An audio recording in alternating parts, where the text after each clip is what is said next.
যেই নাম বাদ দিয়ে 10 জন বিশ্ব শাসকের নাম লিখতে পারবে না, তাদের মধ্যে একজন হলেন খলিফাতুল মুসলিমিন ওমর ফারুক রাদিয়াল্লাহু আনহু। আটলান্টিক মহাসমুদ্রের তীর থেকে আফ্রিকার জঙ্গলের গহীন অঞ্চল পর্যন্ত অর্ধ পৃথিবী যিনি শাসন করেছিলেন এবং যার যুগে মুসলমানরা আটলান্টিক সমুদ্রের তীরে গিয়ে বলেছিলেন সমুদ্রের অপর প্রান্তে পৃথিবীর কোন মানুষ বসবাস করে, সেটা যদি আমরা নিশ্চিত ভাবে জানতে পারতাম, তাহলে এই সমুদ্র পাড়ি দিয়ে সেখানে আল্লাহ দ্বীনের ঝান্ডা, কালেমার ঝান্ডা আমরা উড্ডীন করতাম।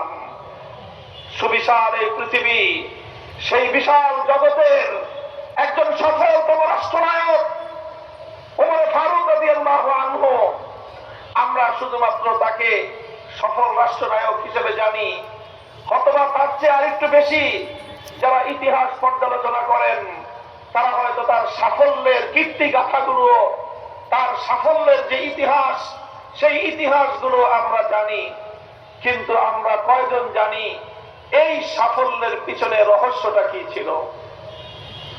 কিসের ভিত্তিতে খলিফা ওমর এমন সাফল্য অর্জন করেছিলেন? আমি তার ছোট্ট একটা উদ্ধৃতি দিই আপনাদের সম্মুখে।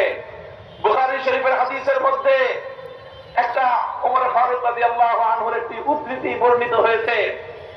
খলিফা ওমর তার গোটা রাষ্ট্রের খেলাফতের প্রতিটি গভর্নর, রাষ্ট্রের প্রত্যেকজন গুরুত্বপূর্ণ দায়িত্বশীলের নামে একটা রাষ্ট্রীয় ফরমান জারি করেছিলেন। একটা রাষ্ট্রীয় ফরমান খলিফার পক্ষ থেকে সকল গভর্নরদের নামে, সকল শাসকদের নামে, প্রশাসকদের নামে।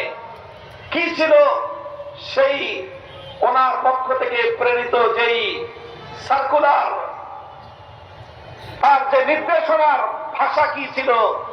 বুখারীর হাদিসের মধ্যে বর্ণিত হয়, খলিফা ওমর লিখেছেন, ইন্না আহাম্মা উমুরিকুম ইনদি আস-সালাহ, ইন্না আহাম্মা উমুরিকুম ইনদি আস-সালাহ, ফামান হাফিজাহা ফাহুয়া লিমা সিওয়াহা আহফাজ, ওয়া মান দাইয়াহা ফাহুয়া লিমা সিওয়াহা আযিয়াউ। হে আমাদের খেলাফতের সকল প্রশাসক বর্গ, সকল রাজ্যের গভর্নর যারা রয়েছে, তোমাদের প্রতি আমার নির্দেশ হলো, শুনে রাখো, আমার দৃষ্টিতে তোমার সবচেয়ে গুরুত্বপূর্ণ জিম্মাদারি হলো নামাজ কায়েম করা। তোমাদের সবচেয়ে গুরুত্বপূর্ণ কাজ হলো আমার কাছে নামাজ কায়েম করা। যেই গভর্নর, যেই প্রশাসক নামাজকে যথাযথভাবে কায়েম করবে, নামাজকে যথাযথভাবে সংরক্ষণ করবে, সে রাষ্ট্রের প্রতিটি দায়িত্ব এর চেয়ে আরো সুচারুরূপে আঞ্জাম দিতে সক্ষম হবে।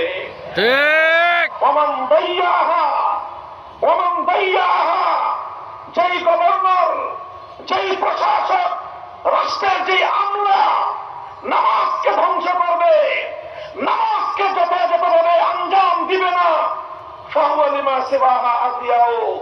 যার হাতে নামাজ নষ্ট হবে তার দ্বারা রাষ্ট্রের কোন একটা কাজ সুচারুরূপে আঞ্জাম পেতে পারে না। যে নামাজ সুন্দরভাবে কায়েম করে না, প্রশাসন সুন্দরভাবে সে চালাতে পারবে না।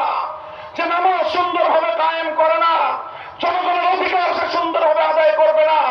যে নামাজ সুন্দরভাবে কায়েম করে না, রাষ্ট্রীয় দায়িত্ব পালন করবার ক্ষেত্রে সততার পরিচয় সে দেবে না। যে নামাজ সুন্দরভাবে কায়েম করবে না, তাকে যদি ব্রিজ বানানোর কন্ট্রাক্ট দেওয়া হয়, দায়িত্ব দেওয়া হয়, জনগণের অর্থে ব্রিজ নির্মাণ করবার সময় রোডের বদলে সে বাস দেবে। এটাই হলো খলিফা ওমরের এই কথার পরমার্থ। এই জন্য খলিফা ওমর যে মূলনীতির ভিত্তিতে সফল রাষ্ট্রনায়ক হয়েছিলেন, সফলভাবে খেলাফাকে পরিচালনা করেছিলেন, তার অন্যতম বুনিয়াদ হলো এটাই যে তিনি তার সকল শাসক প্রশাসকদেরকে, সকল গভর্নরদেরকে বলে দিয়েছিলেন, খবরদার, আমার অধীনস্থ কোন সরকারি আমলা, কর্মকর্তা, কোন মন্ত্রী, মিনিস্টার, কোন সচিবের দ্বারা যদি নামাজের মধ্যে গাফলতির প্রমাণ হয়, আমি ওমর আমার শাসনকালে তাকে আমি রাষ্ট্রীয় কোন গুরুত্বপূর্ণ দায়িত্ব আমি দেব না। মুহতারাম হাজিরিন,